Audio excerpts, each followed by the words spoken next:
Sir ಈಗ ಒಂದಿಷ್ಟು ರೈತರಿಗೆ ಅನ್ಯಾಯ ಆಗ್ತಾ ಇದೆ. ಯಾಕಂತ ಹೇಳಿದ್ರೆ ರೇಷನ್ ಅಂಗಡಿಗಳಿರ್ಬೋದು ಅಥವಾ ಬೇರೆ ಬೇರೆ ಕಡೆ ಆಸ್ತಿ ರಿಜಿಸ್ಟ್ರೇಷನ್ ಇರ್ಬೋದು, ಅವಾಗ ತಂಬುಗಳನ್ನ ಫೇಕ್ ಮಾಡಿ ಅಲ್ಲಿ ಒಂದು ಜನರಿಗೆ ವಂಚನೆ ಮಾಡ್ತಾ ಇದೆ. ಪವರ್ಟಿ ಬಗ್ಗೆ ಸ್ಟಿಂಗ್ ಮಾಡಿತ್ತು ಬಾಗೇಪಲ್ಲಿ, ಅವೆನ್ಯೂ ರೋಡು, ಜಯನಗರ ಎಲ್ಲ ಈ ತರ ರೈತರಿಗೆ ಅನ್ಯಾಯ ಮಾಡೋ ತಂಬುಗಳನ್ನ ಅಕ್ಕಿನೂ ಕೂಡ ಅವ್ರು ತಂಬು ಮಾಡಿದ್ರು ವಂಚಕರೇ ಪಡ್ಕೊಳ್ತಾ ಇದ್ರು. ಈ ರೀತಿಯಾಗಿ ಇದ್ರ ಏನ್ ಕ್ರಮ?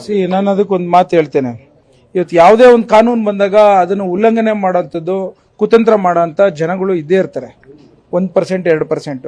ನಾವು ಅದನ್ನ ಮೀರಿ ಕಾನೂನುಗಳನ್ನ ಹೆಚ್ಚಿನ ರೀತಿ ರಿಫೈನ್ ಮಾಡ್ಕೊಂಡು ಅಂತ ಒಂದು ಯಾರು ಉಲ್ಲಂಘನೆ ಮಾಡ್ತಾರೆ ಅವ್ರನ್ನೆಲ್ಲ ಕಡಿವಾಣ ಹಾಕಂತ ಒಂದು ಕೆಲಸವನ್ನ ಸರ್ಕಾರ ಮಾಡಬೇಕು, ಮಾಡುತ್ತೆ ಅಂತ ನಾನು ಭಾವಿಸ್ತೇನೆ. ನಾನು ರೈತರು ಯಾಕಂದ್ರೆ ಸರ್ 1,500 ರೂಪಾಯಿಗೆ ಒಂದು ತಂಬು ಮಾಡ್ಕೊಡ್ತಾರಂತೆ ಅಕ್ಕಿಗಳ ರೇಷನ್ಗಳನ್ನ. ಹೌದು ರೀ, ಈಗ ಒಂದು ನೋಟು 500 ನೋಟ್ನೇ ಡೂಪ್ಲಿಕೇಟ್ ಮಾಡೋದು ನೋಡಿದಿರಿ. ಆ ರೀತಿ ಇವತ್ತಿನ ದಿನ ಇದು ಇಂಡಿಯಾದಲ್ಲೆಲ್ಲ ಅಮೆರಿಕಾದಲ್ಲೂ ಸಹ ಫೋರ್ಜರಿ ಪಾಸ್ಪೋರ್ಟ್ಗಳು ಮಾಡೋದು, ಫೋರ್ಜರಿ ಥಂಬ್ ಪ್ರಿಂಟ್ಗಳು ಮಾಡೋದು ನೋಡಿದಿರಿ ನೀವು. ವಿಜ್ಞಾನ ಎಲ್ಲಿವರೆಗೂ ಬೆಳೆಯುತ್ತೆ ಅದೇ ರೀತಿ ಹ್ಯಾಕರ್ಸ್ಗಳು ವಿಜ್ಞಾನವನ್ನ ಉಲ್ಲಂಘನೆ ಮಾಡೋಂಥ ಒಂದು ವ್ಯವಸ್ಥೆ ಇದ್ದೇ ಇರುತ್ತೆ.